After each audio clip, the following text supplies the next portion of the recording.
일생 동안 당신이 반드시 감상해야 할 미술 작품 일당백 아트 29번째 시간을 시작해 보도록 하겠습니다. 안녕하세요, 박하윤입니다. 안녕하세요, 홍대 이 작가입니다. 안녕하세요. 안녕하세요. 잘 지내셨나요?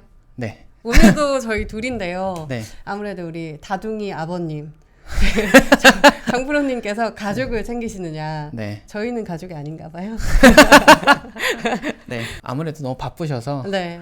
같이 하셨으면 좋긴 한데 네. 그래도 뭐 둘이 해도 괜찮은 것 같기도 하고. 그러니까 지금은 괜찮은 것 같기도 하고 하셨지만 아까 전에는 완전 네. 괜찮다고 속마음을 말씀해 주셨는데요. 네. 하지만 돌아오시는 그날까지 저희는 또 네. 열심히 달려봐야겠죠. 오늘 첫 번째로 소개해 주실 작가님 누구신가요? 오늘은 에곤 실레 많이 들어보셨죠? 저 사실 네. 굉장히 좋아했던 네. 작가예요. 아, 지금은요? 예전에. 지금은 뭔가 따뜻한 느낌이 더 좋은데 예전에 제가 어릴 때는 뭔가 거칠고 이런 느낌들이 굉장히 멋스럽더라고요. 그래서 되게 좋았었어요.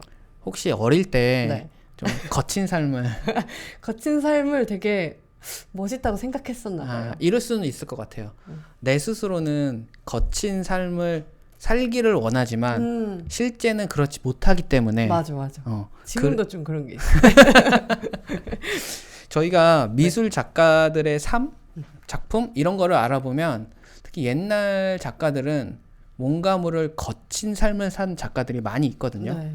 에곤 실레의 작품 같은 경우는 이제 붓터치도 좀 거칠고 한데 실제로도 삶을 보면 네. 좀 거친 느낌도 없지 않아 있고 그 다음에 좀 막산 느낌도 있고 그림에 그대로 드러나는 거네요. 드러나죠. 작가들의 작품을 보면 작가의 삶이 보이는 경우가 생각보다 많아요. 그래서 에곤 실레 같은 경우도 딱 그런 것 같고 또 이제 에곤 실레 하면 같은 나라의 클림트 있잖아요. 클림트도 이제 저희 일당백 아트에서 예전에 했었는데 네. 클림트의 제자였거든요. 그렇기 때문에 클림트 작품도 보면 뭔가 그 에로틱한 느낌도 있고 근데 실제 삶이 물란했구만. 약간 그죠. 네. 이분도 약간 그런 김이 있네요. 그럼 에곤 실레도 그 이야기에 대해서는 네. 차차 이야기를 하는 걸로 하겠습니다. 많은 분들이 이런 부분들 좋아하잖아요. 끝까지 봐주시면 좋을 것 같은데 네. 이분은 어디서 출생을 하셨나요? 이분은 오스트리아 도나우 강변 툴룬에서 태어났고요. 그 다음에 이제 아버지가 당시 그 지역의 철도청 이제 관료였기 때문에 네. 집안이 조금 부유했다 하더라고요. 그리고 이제 뭐 위로 2명의 누나가 있었고 이제 아래로 여동생이 1명 있었는데 이 여동생이 이제 조금 에곤 실레와 약간의 문제 아닌 문제가 있었죠. 야릇한. 이게 네. 이렇게 알려지기에는 좀 그렇기는 한데 네. 뭐 여자친구나 뭐 그러면 뭐 야릇한 이런 거에 그냥 이해를 하잖아요. 그런데 이제 동생과 뭔가의 그 관계가 있어서 어머. 그래서 아버지가 네. 그 자기 아들 네. 에곤 실레의 그런 어떤 자기 여동생에 대한 집착이라든지 등등을 알아채서 어떤 사건이 있었냐면 네. 이제 에곤 실레가 뭐 사진, 필름 이런 걸 현상을 하는데 자기 여동생과 같이 현상을 했나 봐요.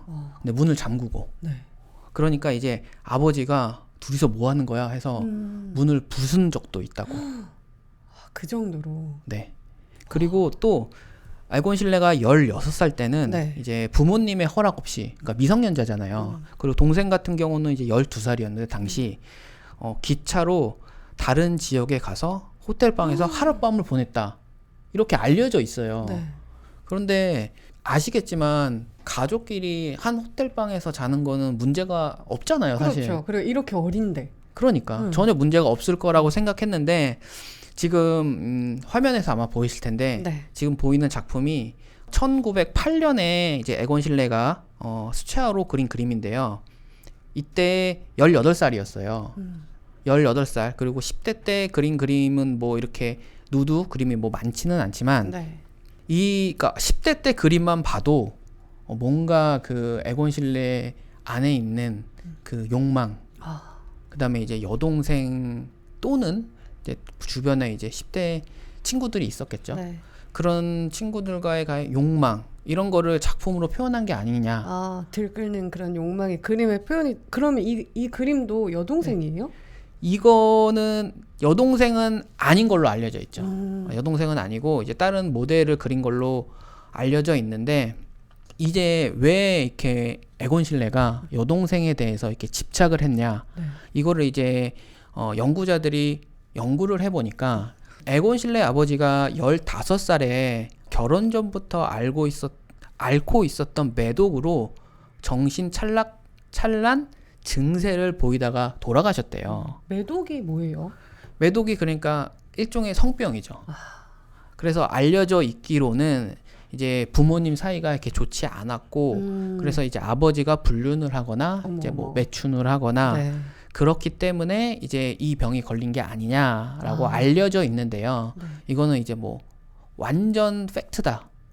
뭐 그렇지 않다라고 말하기는 조금 그렇지만 이렇게 알려져 있기는 해요. 이렇게 알려져 있기는 하고 그리고 어쨌든 15살에 이제 아버지가 돌아가셨는데 아버지가 돌아가셨음에도 불구하고 어머니가 되게 슬퍼하지도 않고 뭔가 무덤덤하셨대요. 그러니까 에곤 실레가 이제 어린 나이에 그런 어머니의 모습을 보니까 좀 충격을 받았대요. 그럴 수 있지. 그래서 아버지와 사이가 좋지도 않았음에도 불구하고 돌아가신 후 아버지를 조금 우상화하고 그다음에 어머니를 혐오하기 좀 많이 시작했대요. 미워했구나. 네. 네. 그 관계는 이제 죽을 때까지 어머니와 관계는 좋지 않았고 그렇기 때문에 아무래도 그 어머니와의 관계가 좋지 않다 보니까 여동생에 대해서 조금 집착을 한 게 아니냐. 보통 저희도 지금 보면 이제 집안에 남매가 있으면 네. 누나가 있고 남동생이 있어. 그럼 누나들이 남동생을 신경을 쓰기는 하지만 남동생이 누나에 대해서 막 되게 신경 쓰거나 그러지는 않잖아요. 그런데 남동생이 아니라 오빠, 그다음에 여동생. 그러면 여동생이 뭐 남자친구를 만나러 간다든지 그러면 그 오빠가 집착하는 경우가 가끔 있잖아요. 남자는 남자가 뭘 원하는지 알아. 이래서 이렇다고 알고 있는데. 그래서 특히 여동생에 대한 집착이 또 오빠다 보니까 맞아. 좀 있었던 것 같아요. 그래서 이제 이 근친의 혐의가 있다고 알려져 있는데 네.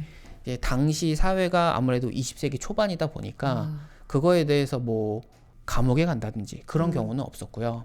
물론 나중에 이제 구치소, 지금으로 따지면 구치소에 이제 간 적도 있긴 했었거든요. 하지만 이 이유로는 아니네요.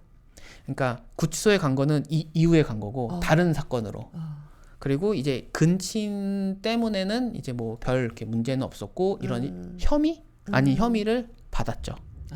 그래도 자유롭진 못했다. 요걸로. 그렇죠. 그럼 이분은 언제부터 미술을 시작하셨어요? 이제 에곤 실레 같은 경우는 어릴 때부터 그림 그리는 걸 좋아했대요. 네. 그런데 이제 결정적으로 이제 11살에 학교를 옮겼는데 이제 아버지나 삼촌들 같은 경우는 이제 아버지의 그 직업을 이어받아서 이제 철도 기술자가 됐으면 하고 이제 학교를 보냈대요. 근데 이제 아무래도 에곤 실레의 성격이 말도 잘 안 듣고 미술 외에는 관심이 없고 하다 보니까 결국에는 그 학교에서 미술 선생님이 이제 그거를 이제 에곤 실레 자기 제자가 그림을 좀 잘 그린다는 걸 알고 이제 학업에 좀 도움을 줬대요. 그리고 나서 이제 에곤 실레 같은 경우가 아무래도 학교에서 말썽을 많이 피우니까 학교에서 이제 유급을 당했죠. 유급을 당하고 이제 아버지와 뭐 아버지는 이제 안 계시지만 뭐 대리인 어머니 그리고 삼촌을 설득해가지고 이제 당시 비엔나에 있는 빈 미술 아카데미에 이제 입학을 하게 되죠. 그래도 꿈에 그리던 그런 곳으로 입학을 하게 된 거네요. 그렇죠. 보면, 네. 아무래도 당시 오스트리아에서 이제 비엔나 하면 가장 큰 도시고 또 당시에 이제 오스트리아에서 유명한 작가들이 다 이제 비엔나에 있다 보니까 아무래도 이제 미술 작가를 꿈꾸는 어린 에곤 실레 입장에서는 그쪽으로 가고 싶어 했겠죠. 그럼 이 당시에 네. 좀 유명한 네. 우리가 알만한 네. 그런 뭐 예술가나 미술가가 있을까요? 이 학교에 입학한? 이 학교에 입학한 사람은 아니고 네. 이 학교에 떨어진 아주 유명한 사람이 있어요. 근데 유명해요? 아주 유명해요. 누구예요? 누구냐면요. 네. 그 이름은 바로 히틀러예요. 우와, 신기하다. 네, 히틀러가 네. 비슷한 시기에 이 학교를 가기 위해서 재수까지 했는데 떨어졌대요. 떨어져가지고 이제 아무래도 히틀러가 원래 미술 작가를 꿈꾸는 건 조금 많이 알려진 사실이잖아요. 그리고 히틀러가 이제 어릴 때 그린 그림 이런 것도 이제 있고. 그런데 아무래도 떨어지다 보니까 이제 합격한 작가들 등등에 대해서 그렇죠. 그렇게 돼서 아무래도 히틀러 같은 경우는 예전 그림을 보면 그냥 그대로 그리는 풍경화라든지 등등. 그런데 이제 뭐 에곤 실레도 그렇고 그다음에 이제 클림트도 그렇고 비교적 상대적으로 좀 전위 예술 네. 그런 작품을 하다 보니까 히틀러가 이제 총통이 되고 나서 이제 그런 예술가들의 컴플렉스가 있었는지 없었는지 정확하게 알 수는 없지만 네. 당시에 이제 클림트나 에곤 실레 등등 이제 당시 이 작가들을 이제 클림트가 빈 분리파라고 해가지고 그 예전에 있던 미술과 분리된 새로운 미술을 하겠다라고 해서 이제 빈 분리파라는 걸 만들었는데 히틀러가 이제 이런 분리파 작품들을 퇴폐 미술로 규정하고 전부 금지시켜 버렸다는. 대박. 이거는 조금 뭐 우와. 많이 알려진 사실이긴 한데요. 저도 이제 이 에곤 실레 방송을 준비하면서 네. 히틀러가 이 그 같은 학교에 재수까지 했는지는 몰랐었거든요. 네. 근데 이 사실을 보니까 되게 왜 히틀러가 그렇게 예술, 미술들 이런 걸 막 불태우고 뭐 책 같은 것도 막 불태운다 막 이런 얘기가 있었잖아요. 네. 그래서 그러지 않았나 싶고요. 네. 진짜 재밌네요. 클림트에 대해서도 아까 이야기를 하셨잖아요. 네네. 에곤 실레하고 뭐 연관성이 있다고. 네. 아무래도 당시에 클림트는 오스트리아에서 뿐만 아니라 이제 유럽에서도 이제 굉장히 유명한 화가였는데 네. 어린 에곤 실레 같은 경우는 이제 클림트가 어떻게 보면 우상이죠. 나도 이제 클림트처럼 유명한 화가가 되고 싶다 이런 꿈을 꾸고 이제 빈에 갔을 거 아니에요. 네. 그래서 어쨌든 학교에 가니까 이제 클림트를 만날 수밖에 없었죠. 우와. 이제 왜냐면 이제 빈 분리파 작업실이 이 빈 미술 아카데미 옆에 있었대요. 그러다 보니까 지나가다 이렇게 볼 거 아니에요. 우와. 그러니까 꿈에 그리는 스타를 이렇게 딱 실제로 보고 그리고 이제 아무래도 어릴 때 그림을 이렇게 그리는데 이제 클림트의 영향을 좀 많이 받아서 오마주한 작품도 있고 네. 지금 이제 화면에서 보이시는 작품이 1909년에 그러니까 여전히 이제 10대인 에곤 실레의 작품인데요. 느낌이 있네요.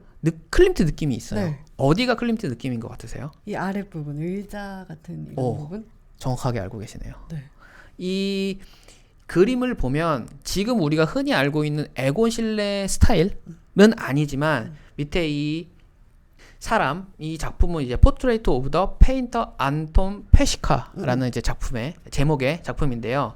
이 의자가 그 클림트의 작품의 어떤 시그니처 같은 느낌, 이제 직선으로 되거나 뭐 또는 이제 곡선으로 된 거 있는데 이 작품에서는 이제 이 주인공이 앉아 있는 이제 소파 같은 거를 이제 클림트 스타일로 이제 따라 했다 또는 차용했다 이렇게 얘기할 수 있을 것 같아요. 근데 원래 이렇게 자기가 우상으로 네. 여겼던 그런 사람을 만나면 네. 진짜 더 좋아하게 될 수도 있고 네. 완전 실망할 수도 있잖아요. 네. 이분은 어땠나요? 둘의 관계는 굉장히 좋았어요. 우와. 그리고 이제 클림트가 이제 병에 걸려서 병원에서 이제 죽기 전에 있을 때도 에곤 실레가 거기 가서 클림트의 초상을도 그리고 이랬다고 하더라고요. 그러니까 둘의 관계는 이제 죽을 때까지도 좋았고 네. 실제로 이제 에곤 실레 같은 경우는 이제 20대가 되고 바로 이제 이름을 알리기 시작했거든요. 근데 그것에는 이제 뭐 에곤 실레의 작품이 이제 좋은 것도 있긴 하지만 이제 클림트가 많이 이끌어줬다. 이런 이야기가 있죠. 그럼 그 작품들에 대해서 더 이야기를 나눠보고 싶은데 네. 개인전을 열었을 거 아니에요? 네네. 첫 번째는 언제였나요? 첫 번째 개인전 같은 경우는 이제 1911년 4월에 이제 첫 개인전을 열게 되는데요. 아무래도 그 당시에 유명했던 클림트도 그렇고 이제 빈 분리파의 작품들 같은 경우는 사이즈도 좀 많이 크고 뭔가 웅장하고 색감도 굉장히 화려하고 그런 작품에 비해서 지금 이제 화면에서 보이시는 작품이 이제 에곤 실레의 자화상이에요. 네. 이제 이 작품은 이제 누가 봐도 우리가 알고 있는 에곤 실레 스타일이잖아요. 네. 이렇게 뭐 팔을 이게 머리 위로 이렇게 해가지고 막 맞아. 꼬이고 엄청 마르고 맞아. 뼈가 이제 좀 많이 보이고 뭔가 신체를 불편하게 만드는 네네. 듯한 느낌? 이게 어떻게 보면 전형적인 에곤 실레 스타일인데요. 이 스타일 때문에 에곤 실레가 당시에도 이제 유명해졌고 지금까지도 클림트와 더불어서 오스트리아에서 가장 유명한 화가죠. 네. 그런데 이제 첫 개인전을 열었을 때는 상대적으로 분리파의 작업에 비해서 좀 뭔가 초라한 느낌? 그래서 사람들이 많이 당황했다. 이렇게 하더라고요. 그래도 이제 당시에 이제 아르투어 레슬러라는 사람을 만나게 되는데요. 네. 이 전시에서 이 사람이 이제 에곤 실레를 평생 후원해준 후원자가 됐죠. 아, 딱 이걸 보고 느낌을 받았나 보다. 그렇죠. 그죠? 그리고 심지어 에곤 실레가 이제 일찍 죽었는데요. 에곤 실레가 죽고 나서도 이제 그의 작품을 알리려고 노력을 했고 와. 에곤 실레에 관련된 책도 아, 내기도 했고. 그런데 이제 마냥 이렇게 보면 아름답잖아요. 네. 그런데 이제 어떻게 보면 후원자의 입장이고 이 사람이 에곤 실레 작품을 많이 갖고 있을 거 아니에요. 아, 그런 생각을 못했네. 역시 돈이구만. 그런데 저는 이제 네. 아름답게 봅니다. 아, 저도 지금까지 진짜 팬이구나. 아름답게 보지만 또 동시에 그래도 자기가 후원했던 작가인데 많이 알리고 하는 게 좋기는 하죠. 알리고 돈 벌고 살면 좋죠. 네네. 근데 이렇게 자화상도 그렸지만 사실 저는 누드로 뭐 다른 소녀나 여자들을 그린 그림들을 많이 봤거든요. 네. 아무래도 누드를 어린 소녀를 많이 그렸었어요. 네. 많이 그려서 지금 보면 노이렘 바흐라는 지역에서 미성년자 소녀를 그렸다는 것으로 그러니까 그렸다는 게 아니라 이제 그린 그림을 작업실에 이렇게 놔뒀겠죠. 네네네. 그걸로 체포가 됐어요. 신고를 받고 아까 말한 체포가 이 체포. 이 체포예요. 아, 이제 어떤 사람이 체포를 했냐면요. 아무래도 누드 모델들이 있었을 거 아니에요. 네. 근데 당시에 누드 모델들이 조금 빈곤층의 어린 소녀들. 그 다음에 이제 상대적으로 모델을 하면 다른 일보다는 이제 돈을 좀 더 많이 받으니까 이런 일들을 많이 했다고 하더라고요. 그런데 그 누드 모델로 썼던 소녀들 중에 한 명이 에곤 실레를 고발해서 경찰이 이제 급습을 한 거죠. 갔더니 이제 작품을 보는데 100점이 넘는 작품이 당시 기준으로 네. 너무 포르노그래픽 같은 거예요. 아, 그러니까 이게 말이 되냐. 그래서 바로 체포가 됐고요. 네. 심지어 좀 재미난 어떤 이야기인데요. 얘기 있어요? 이제 재판을 할 거 아니에요. 네. 재판을 하는 도중에 판사가 그의 작품 하나를 이렇게 들고 이거는 진짜 너무 불경하다. 그래서 재판장에서 실제로 불을 태웠대요. 그 비싼 걸. 지금에 와서는 엄청 비싼데. 네. 그래서 이제 재판을 위해서 21일 동안 유치소에 갔었고 네. 그 다음에 이제 유죄 판결을 받았는데 3일 동안 감옥에 가 있었대요. 유죄인데 3일? 네, 3일. 끝이에요? 네, 3일. 그런데 이제 에곤 실레 입장에서는 그 3일 동안 감옥에 있는 게 너무너무 고통스러웠나 봐요. 그래서 그 고통을 이제 작품으로 표현을 해서 12작품을 그렸는데 이제 감옥에서 있었던 그런 거를 이제 12작품으로서 승화했다고 또 알려져 있죠. 아, 진정한 예술가네요. 네네.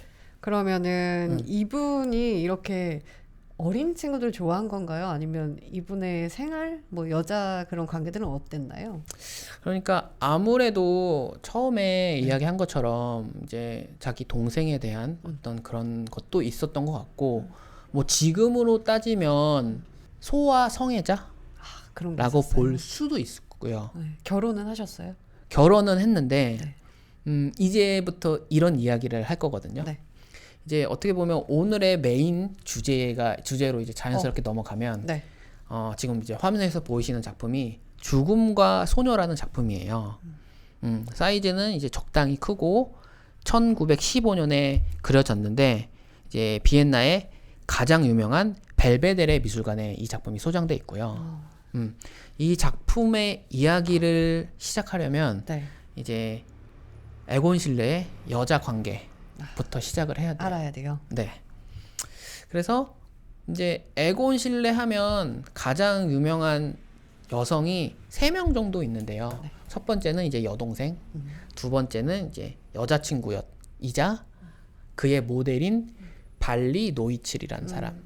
그 다음에 이제 에곤 실레랑 결혼을 한 에디스라는 그 여자. 그러니까 결혼을 하고 나서 에디스가 성을 이제 자기 남편 성으로 바꿔서 에디스 실레라고 알려진 여자. 이렇게 3명이 좀 유명하거든요. 네. 그래서 우선 결혼을 하기 전에 이 1911년에 이제 모델이었던 발리 노이치를 만나게 돼요. 네. 그런데 이제 조금 재미나면 재밌다, 뭐 씁쓸하면 씁쓸하다 한 게 이 노이칠이라는 여자가 원래 클림트의 모델이었대요. 둘이 친하잖아요. 그러니까 네. 클림트의 모델이었는데 이제 클림트의 이야기 중에 좀 많이 알려진 게 클림트는 이제 누드 모델이 굉장히 많았거든요. 네. 그리고 이제 클림트 영화도 있는데 이제 존 말코비치라는 배우 아시죠? 네. 그 배우가 클림트 역할을 한 영화가 있어요. 근데 거기서도 보면 누드 모델들이랑 작업실에서 거의 다 나체로 막 이렇게 그림 그리고 노는 이런 장면이 나오는데요.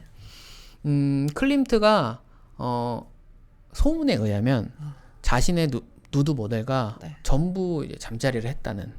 진짜 작업도 하고 또 작업도 하고 뭐 다 했네요. 그런데 네. 당시에 누드 모델들이 클림트를 되게 좋아했대요. 모델들이 아무래도 굉장히 유명하고 그러니까. 유명하고 또 돈을 더 많이 줬대요. 아. 다른 작가들에 비해서. 그리고 이제 누들 모델들이 아무래도 조금 어려운 환경에 있는 친구들이 많으니까 좀 어렵다고 하면 클림트한테 그 이야기를 하면 또 모델을 서지 않아도 돈을 또 주고. 우와. 그래서 모델들이 클림트를 되게 좋아했는데 그런 모델 중에 한 명이 발리 노이칠이었고 네. 이 노이칠이 이제 에곤 실레의 모델이 되면서 이제 둘이 이제 애인 관계가 됐죠.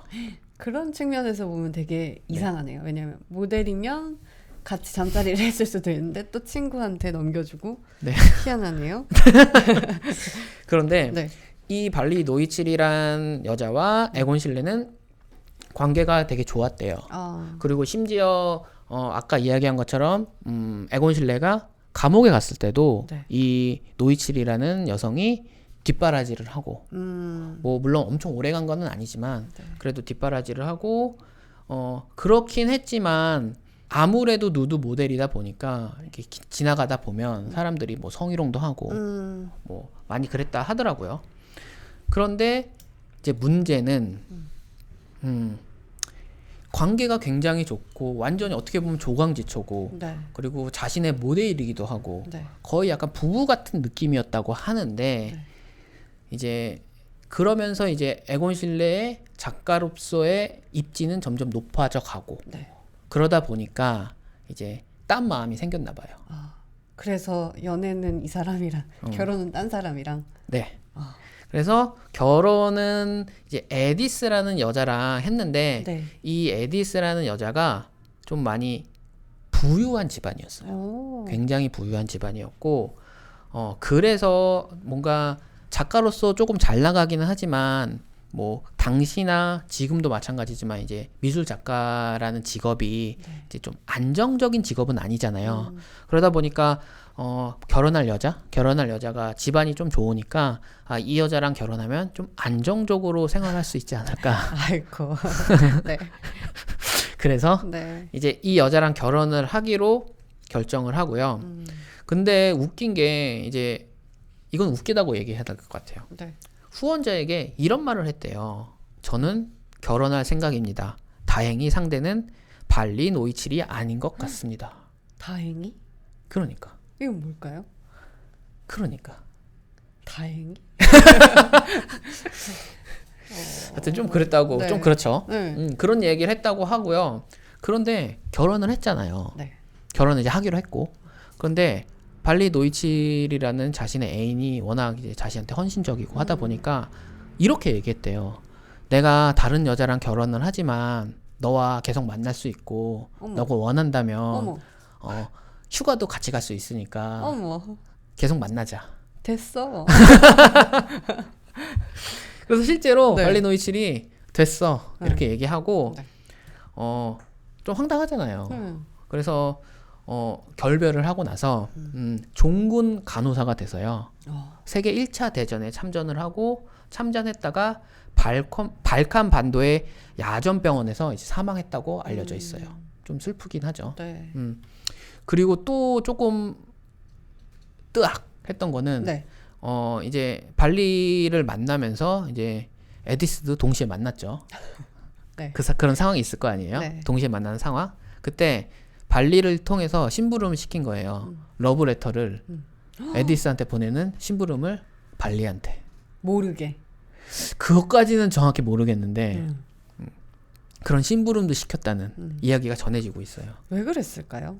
이렇게 뭔가 나쁜 그런 남자애를 풍기면 예술적으로 더 뭔가 나온다고 생각을 했을까요? 왜 그랬을까? 제가 생각했을 때는 네. 아무래도 당시 자신의 애인이기는 하지만 어쨌든 간에 누드 모델이었잖아요. 그리고 누드 모델 같은 경우는 신분이 조금 낮고 그러다 보니까 좀 깔봤던 게 아닌가 그런 생각을 저는 하고요.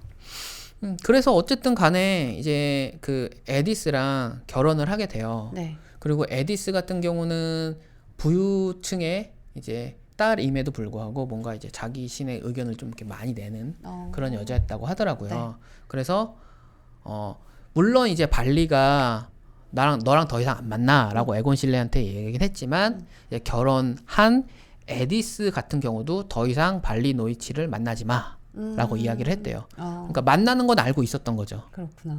그럼에도 불구하고 결혼을 했고요. 그럼 에디스의 네. 뭐 누드나 이런 그림도 볼 수 있을까요, 우리가? 볼 수 있죠. 누드 작품이기도 한데 이거를 누드로 과연 봐야 되나 약간 이런 생각이 들기는 하는데 네. 지금 이제 화면에서 보이시는 더 패밀리라는 작품이에요. 이거는 이제 누가 봐도 에곤 실레고 네. 가운데는 이제 자신의 아내 에디스, 그 다음에 밑에는 이제 아기가 있잖아요. 네. 그런데 이제 결혼을 하고 이제 아기를 가졌죠. 아기를 가졌는데 좀 재미난 게 이 그림에 대해 설명하기 전에 제가 중요한 얘기를 하나를 빼먹었어요. 어떤 걸까요?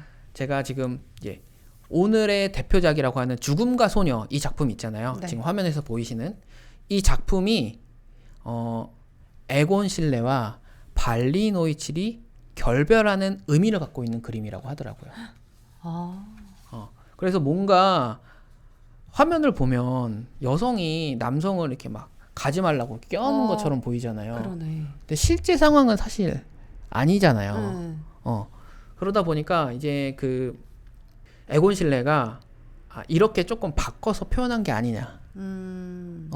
내가 차인 게 아니라 내가 결혼을 했기 때문에 찬 것 같은 그런 느낌을 주는 작품인 것 같아요. 그래서 좀 그런데 어쨌든 그리고 다시 이제 또 지금 화면에서 보이시는 이 패밀리라는 작품에 대해서 이야기를 하면요. 이제 결혼을 하고 되게 당시가 근데 결혼했을 당시가 세계 1차 대전이 발생했던 그 시기였어요. 네. 그리고 이제 오스트리아는 이제 유럽의 중심이 있으니까 당연히 이제 나이가 이제 에곤 실레가 20대다 보니까 징집이 될 수밖에 없었던 상황이었는데 그 징집을 피하기 위해서 1년 동안 엄청 노력을 했대요. 근데 결혼하자마자 3일 뒤에 바로 징집이 됐어요. 그러니까 혹자는 네. 발리 노이치를 그렇게 매몰차게 차서 그러네. 또는 차이고 네. 해서 벌을 받은 게 아니냐 네, 모든 건 돌아온다. 이런 이야기가 네. 있기는 하는데요. 어쨌든 계속 군인으로서 근무를 하고 그 당시에 근무를 했을 당시에 이제 이런 그림도 그릴 수 있었나 봐요. 네. 군인으로 근무를 했지만 그래서 이런 그림을 그렸는데 이 그림을 그렸을 당시에 이제 자기 아내 에디스가 임신을 한 상태였어요. 그런데 이제 아기가 아직 나오기 전이었는데 이제 에곤 실레 같은 경우는 곧 전쟁이 끝날 거고 이제 전쟁이 끝나면 우리 가족이 아기랑 같이 좀 행복하게 살아야겠다. 이런 의미에서 이런 더 패밀리라는 작품을 만든 것 같아요. 네. 그런데 안타깝게 1918년 10월에 당시에 이제 세계적으로 유행했던 스페인 독감. 스페인 독감 때문에 당시에 한 2천만 명 정도 죽었다고 하는데요. 유럽에서. 스페인 독감을 임신 6개월이던 이제 아내가 걸리게 된 거예요. 어떡해. 그리고 이제 바로 죽고요. 네. 아기도 물론 다 같이. 에곤 실레는요? 에곤 실레는 자기 아내가 죽고 나서 네. 3일 뒤에 28살의 나이로 이제 사망을 했다고 전해지고 있습니다. 진짜요? 네. 어, 어떻게 보면 좀 비극적이죠. 네. 끝이 좋진 않네요. 네, 그래서 지금 처음에 얘기했던 죽음과 소녀라는 작품, 그 다음에 더 패밀리라는 작품, 이 작품을 보면 가만히 보고 있으면 뭔가 이게 어떻게 보면 예술가의 삶인가? 아니면 에곤 실레의 삶은 이랬나? 약간 뭔가 만감이 교차하는 진짜. 이런 느낌이 들기는 하죠. 네. 이런 거친 뭔가 드로잉 기법 이런 것들이 다 결국에는 그 삶을 보여줬던 것 같아요. 그런 것 같아요. 그래서 지금도 많은 분들이 에곤 실레의 그림 스타일을 네. 많이 좋아하고요. 네. 그리고 실제로도 이제 미대를 가면 네. 특히 이제 어린 친구들이 에곤 실레 스타일로 드로잉을 많이 한번 따라 해봐요. 저도 예전에 따라해봤어요. 아, 그래요? 네, 이게 이렇게 오래전의 그림인데도 지금 봐도 사실 뭔가 멋있다?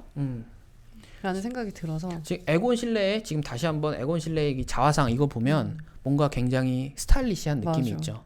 그리고 저 같은 경우도 한때 에곤 실레를 좋아했었는데 지금 뭐 화면에서 계속 보이셨던 더 패밀리나 죽음과 소녀 이런 작품보다 뭐 간단하게 드로잉했던 라인으로 맞아요. 그 작품이 조금 더 느낌이 있기는 하죠. 맞아요. 하지만 이제 뭐 내용적으로는 지금 더 패밀리, 죽음과 소녀 이 작품이 조금 더 이제 어떤 내용이 있고 이 에곤 실레의 어떤 비극적인 삶을 보여주는 대표작이 아닌가 이런 생각을 했습니다. 뭔가 나쁜 남자의 표본이었다라는 생각이 드는 작가였는데요. 오늘 이렇게 에곤 실레에 대해서 이야기를 나눠봤는데요. 잘 또 작품들 많이 찾아보시면 좋을 것 같습니다. 저희는 다음 시간에 또 어떤 작가 만나볼 수 있나요? 예고? 네, 예고. 다음 작가 같은 경우는 사실 일당백 아트에서 초창기 했던 작가인데요. 그럼 안 볼 수 있잖아요. 그런데 작품 내용이 아예 다르고요. 그리고 이제 또 개인적으로도 좋아하고 그리고 지금 살아있는 미술 작가 중에 가장 부자로 알려져 있어요. 우와, 궁금하다. 다음 시간에 그럼 저희는 더 재미있는 작품과 스토리로 돌아오겠습니다. 오늘 시청해주셔서 감사합니다. 감사합니다.